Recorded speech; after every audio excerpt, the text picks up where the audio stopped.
Olá pessoal, tudo bem? Meu nome é Erivelton, eu sou empreendedor digital. Antes de começar esse vídeo, eu queria que você, depois que assistir ele, clicasse no link que está abaixo da descrição, porque eu estou ensinando alguns amigos meus a fazer isso aqui que vocês estão vendo na tela.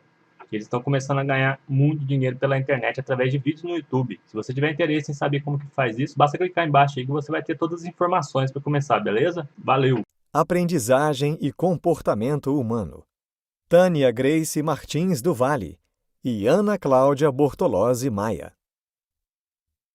Um estudo do comportamento humano analisado por ângulos diferentes, mas sob uma mesma perspectiva, o desenvolvimento altruístico, solidário das relações humanas.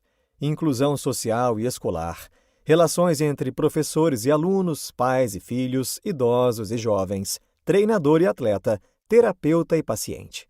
Em pesquisas e reflexões teóricas, sustentadas pelas contribuições dos estudos das habilidades sociais, das referências da psicologia histórico-cultural e da análise do comportamento, trazem uma abordagem sobre preconceito, autoaprimoramento, afetividade, desempenho, equidade e cuidado.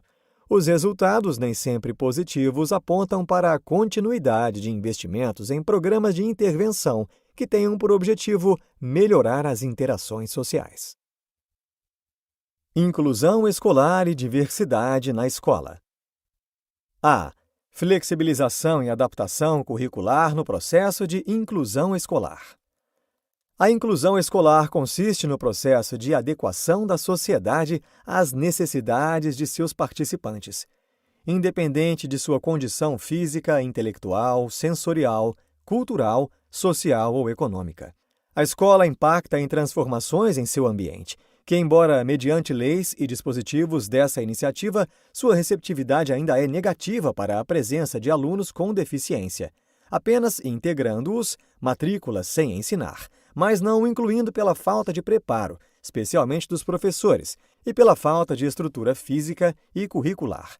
A flexibilização e adaptações curriculares. Ajuste paulatino da resposta educativa dentro de uma pedagogia que consiga ser comum e válida para todos os alunos da classe escolar, porém capaz de atender aos alunos cujas situações pessoais e características de aprendizagem requeiram uma pedagogia diferenciada.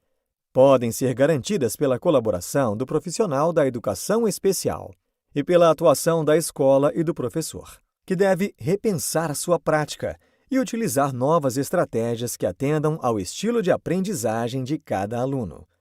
Em casos muito singulares em que o educando apresenta graves comprometimentos mentais ou múltiplos, deverá ser proporcionado um currículo funcional, que poderá ser planejado e acompanhado a partir de um plano individualizado de ensino, PIE, que objetive atender às necessidades práticas da vida. B. Recursos utilizados por professores para se comunicarem com alunos com síndrome de Asperger em sala de aula comum. A diversidade dos recursos materiais utilizados no procedimento pedagógico, a capacitação do professor na diversidade de recursos e a aplicação de procedimentos adaptada às necessidades específicas de cada aluno podem favorecer a educação inclusiva. Dos recursos disponíveis no estudo, descrito com 5 crianças entre 5 e 8 anos com síndrome de Asperger, transtorno de desenvolvimento social e 5 professoras, foi constatada uma limitação na aplicação desses recursos, conforme segue. Objeto concreto. Além da lousa, símbolos gráficos e fotografias podem auxiliar inclusive a criança com DEA, desordens do espectro autista, a informar os seus desejos e necessidades. Mas esses recursos não foram observados durante o estudo. Gesto. Além das expressões faciais adaptadas às necessidades das crianças, o contato visual pode ir além da forma convencional, o que não ocorreu. Escrita. Pode ser adaptada como um apoio da informação auditiva na compreensão integral das atividades propostas. Porém, somente a forma usual foi constatada. Verbalização.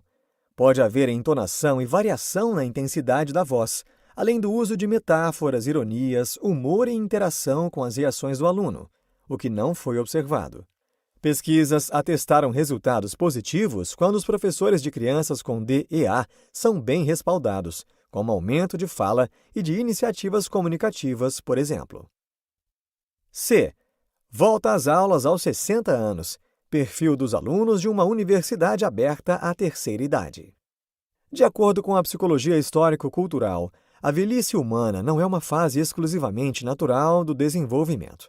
É uma construção social que tem suas repercussões nas características do indivíduo e no desenvolvimento dos homens. Universitários da terceira idade procuram mais pelos cursos superiores de psicologia, pedagogia, história, filosofia e letras, sendo a maioria mulheres. A idade dos matriculados está entre 50 e mais de 71 anos. A maioria casada, aposentada, não mais exercendo atividades remuneradas e possuindo problemas de saúde. Hipertensão arterial foi a mais citada. A satisfação dos alunos em frequentar a UNAT, Universidade para a Terceira Idade, está na ocupação do tempo livre, seguida pela busca por conhecimento, contato social e aperfeiçoamento pessoal.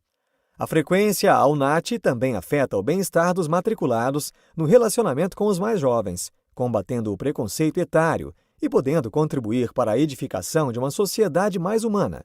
Melhora também a relação com a própria imagem. D. Avaliação e intervenção com crianças em condição de sobrepeso e obesidade.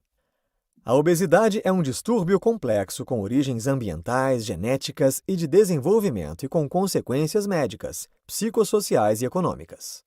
Seu tratamento deve incluir 3 condições básicas, as quais consistem em dieta balanceada, exercícios físicos controlados e apoio emocional. As características: dependência, agressividade mal elaborada e sentimento de inferioridade para competir com indivíduos de seu meio.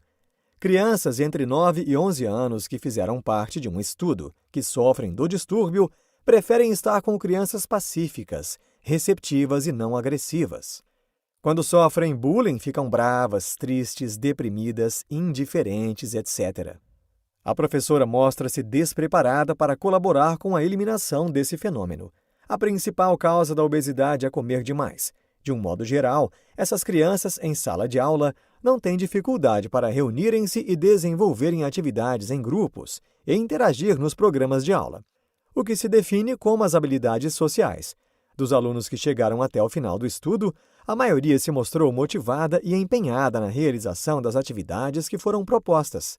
Alimentação saudável, exercícios físicos e habilidades comportamentais, emoções, visando reforçar a percepção da capacidade pessoal para influenciar a própria vida.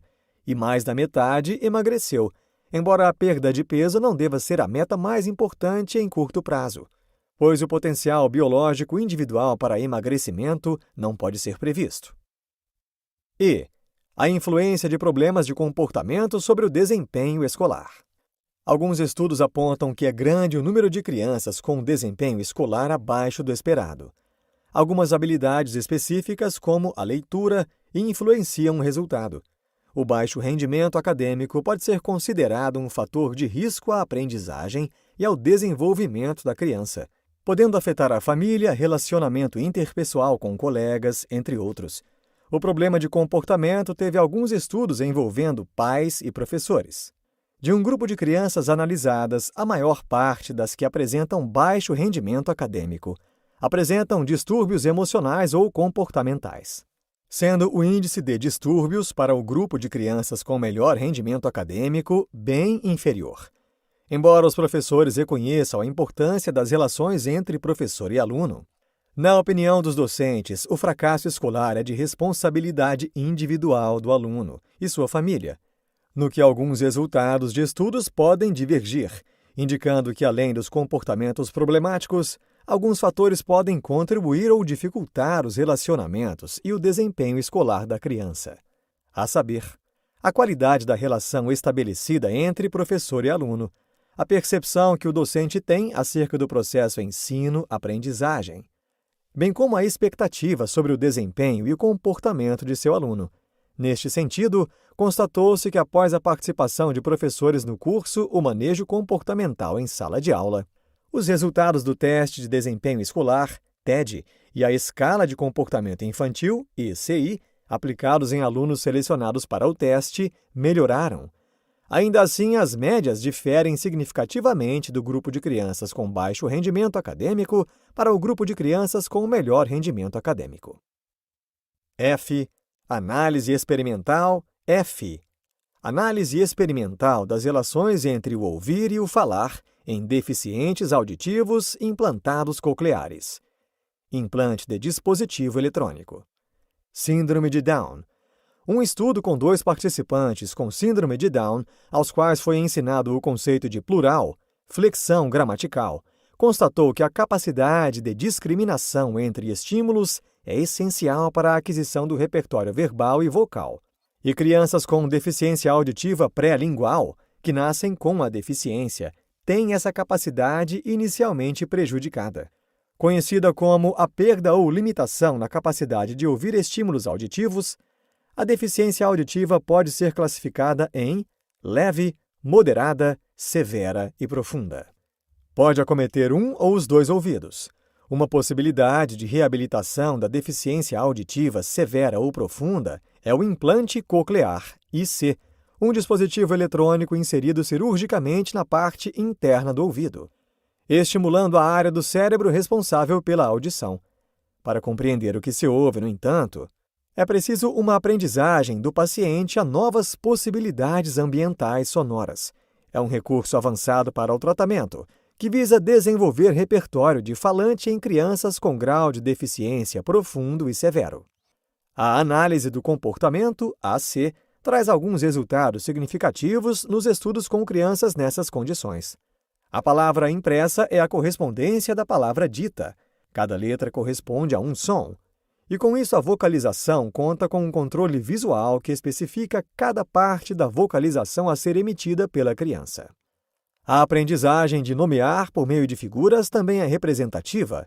A exposição de figuras com seus respectivos nomes antes ou durante as relações auditivo-visuais são estímulos às crianças que conseguem resultados satisfatórios de associação, figura, palavra, após uma série de exposições ao evento.